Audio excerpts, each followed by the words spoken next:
Hello साथियों, मैं सौरभ कुमार सिंह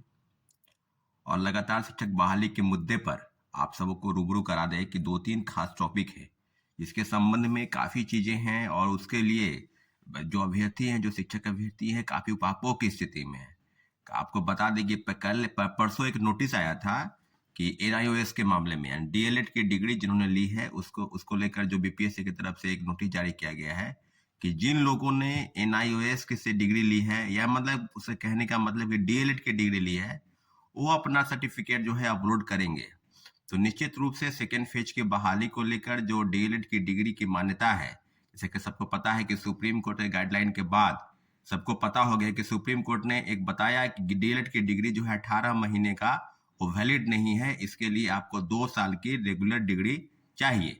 तो अब सबको पता हो गया कि इस तरह की चीजें अगर होंगी, अगर बीपीएससी ने इस तरह की चीजें की है कि डीएलएड को लेकर उसके मन में जो सवाल है, क्योंकि सुप्रीम कोर्ट के गाइडलाइन से न कोई व्यक्ति, न संस्था, न कोई आयोग, न कोई संगठन, न कोई मंच आदि कोई भी उसके बातों का अवहेलना नहीं कर सकता है। तो सरकार की प्राथमिकता है कि जो बीपीएससी द्वारा जो शिक्षक को बहाली हो रही है उसमें डीएलएड की डिग्री क्या किनके पास डीएलएड की डिग्री एनआईओएस से है 18 महीने का है या किन्हीं के पास जो है वो 2 साल का है यानी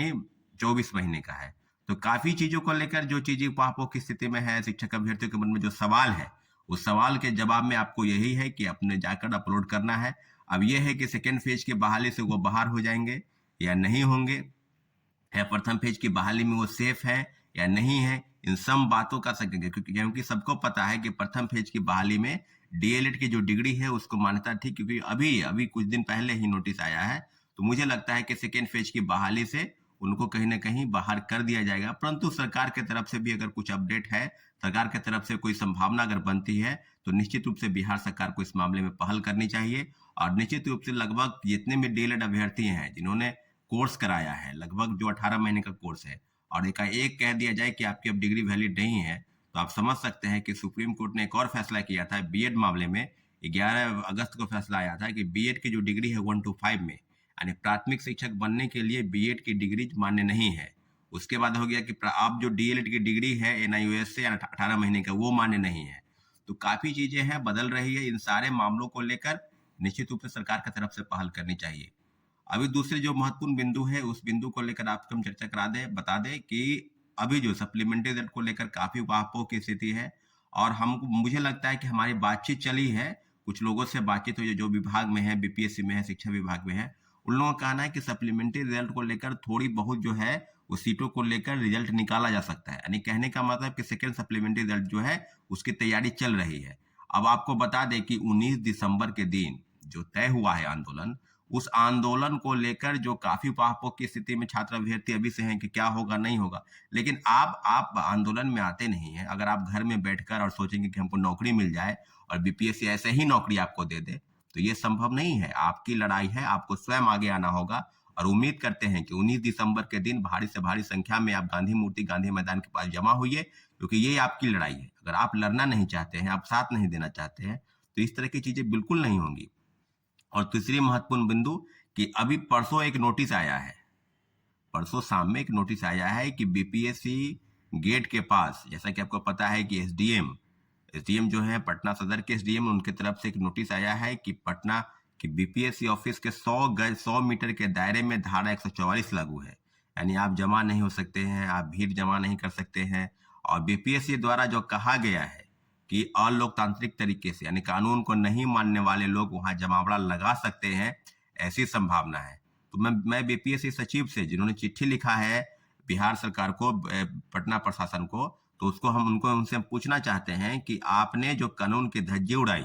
आपके द्वारा, आपके बीपीएससी द्वारा आपने कहा कि जब हम रिजल्ट निकालेंगे तो फिर जब आपने डॉक्यूमेंट का वेरिफिकेशन किया ही नहीं और आपने मेरिट लिस्ट निकाल दिया। तो सीटेट फेल, एसटीटी की डिग्री नहीं है, कई फर्जी प्रमाण पत्र के आधार पर जो हजारों लोगों का नियुक्ति हुआ और अभी भी नियुक्ति चल रहा है, तो उन लोगों को नियुक्ति प्रमाण पत्र देने का कौन सा कानून है? 10,000 लोग अभी तक डॉक्यूमेंट का वेरिफिकेशन नहीं कराए, तो वो क्या वेटिंग लिस्ट का प्रावधान है उस पर या सप्लीमेंट्री का रिजल्ट का प्रावधान है? तो सारी चीजें तो कानून का उल्लंघन तो बीपीएससी और शिक्षा विभाग कर रही है। सप्लीमेंट्री रिजल्ट के नाम पर जो सीटों का घालमेल हुआ, जो घोटाला हुआ, 4700 रिजल्ट का है कर और मात्र 2700 रिजल्ट दिया गया, तो सीधी सीधी बात है, और अभी भी लगभग 23-24 हजार पद खाली हैं और काफी चीजें हैं जिसको लेकर आपके मन में सवाल है, छात्र अभ्यर्थियों के जवाब आप देना नहीं चाहते हैं और उल्टे कह रहे हैं कि बीपीएससी के पास आप आ नहीं सकते, क्योंकि अब सेकेंड फेज की बहाली पर जो परीक्षाएं 7 दिसंबर से और 15 दिसंबर तक चली और उसके बाद कॉपी जांच, यानी कहने के मतलब 16 दिसंबर से लेकर 15 जनवरी तक अब धारा 144 लागू है बीपीएससी गेट के पास। हम उनसे पूछना चाहते हैं कि अगर किसी शिक्षक अभ्यर्थियों के साथ कोई समस्या हो जाए, कोई समस्या है, तो अपनी मांगों को लेकर क्या बीपीएससी के पास नहीं जा सकते? क्या अपनी मांग बुलंद नहीं कर सकते? और धारा 144 आप लगा दिए और बता रहे हैं कि गर्दनीबाग धरना स्थल चिन्हित है, वहां पर जाकर धरना दीजिए। तो एक बात याद रखिएगा, अगर आपके तरफ से गलती हुई है, किसी भी आयोग की तरफ से कोई गलती होगी, तो जो अभ्यर्थी हैं, जो परीक्षार्थी हैं, अपनी मांगों को लेकर वहां ही जाएंगे जहां पर यह समस्या का समाधान हो सकता है। और आप धारा 44 की बात है, तो कानून के उल्लंघन की अगर बात कोई छात्र अभ्यर्थी करेंगे तो निश्चित रूप से आप उन पर कार्रवाई करेंगे। लेकिन इतना जरूर है कि आप लोगों की आवाज को दबाना चाहते हैं और जो कतई संभव नहीं है, लोकतांत्रिक तरीके से अपनी मांग को रखना बिल्कुल जायज है। और जितने भी शिक्षक अभ्यर्थी हैं, सबसे हम अनुग्रह करते हैं, आग्रह करते हैं कि 19 दिसंबर के दिन भारी से भारी संख्या में, अगर आप सोचते हैं कि 100-200 की संख्या में जाएंगे तो संभव नहीं है, 10 बजे गांधी मूर्ति गांधी मैदान के पास जमा हुई है और निश्चित रूप से अपनी बातों को हम बुलंद करेंगे। साथियों, जय हिंद, धन्यवाद।